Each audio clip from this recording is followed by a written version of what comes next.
There's one really funny and I like to call sneaky stimulant that can either greatly benefit your testosterone production or it can rip it limb from limb. Now, it's not really that dramatic, but it can definitely take a toll on your testosterone if it's abused. And I hate to say this too because it's one of my favorite stimulants of all time. It's perfectly legal and it's commonly accepted in basically every household around the country, and that's coffee.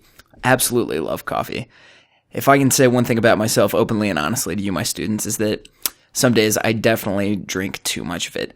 The downside to caffeine, our favorite household stimulant that tastes so good and makes the kitchen and house smell so wonderful in the morning or in the evenings after dinner, having your after dinner coffee, is that too much caffeine will make you jittery and nervous. And that nerves and stress in itself are terrible for testosterone production. It'll make you lose focus, and having nerves is directly linked to a decrease in testosterone production. The adverse of that, which we will cover later, is being less stressed actually helps you increase your testosterone production. But back to caffeine, my favorite little stimulant.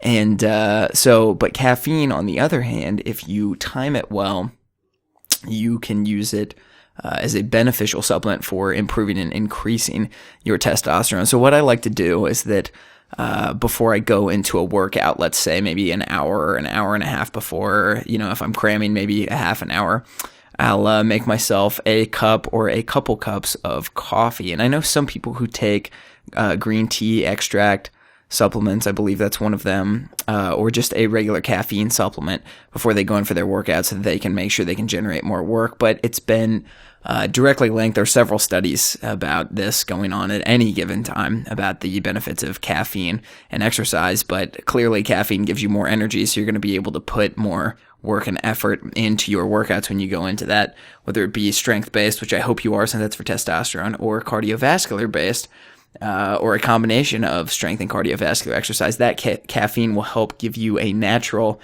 energy boost to get in the gym and get more work done. The one thing I will say is stay away from the cream and sugar. Drink your coffee black if you can. If you absolutely have to put a little something in there, go with, I like unsweetened almond milk and coconut milk just to give it a little color, give it a little flavor.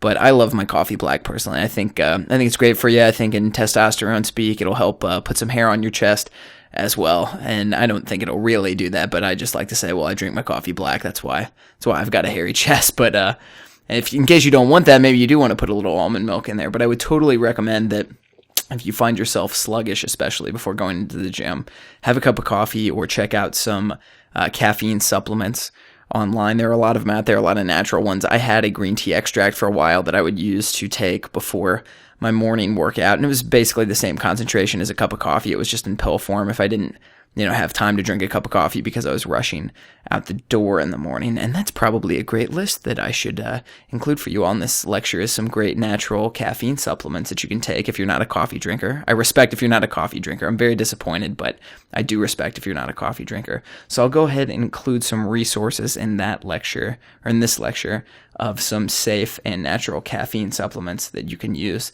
that you can get in there and you can crank out those workouts and boost that testosterone.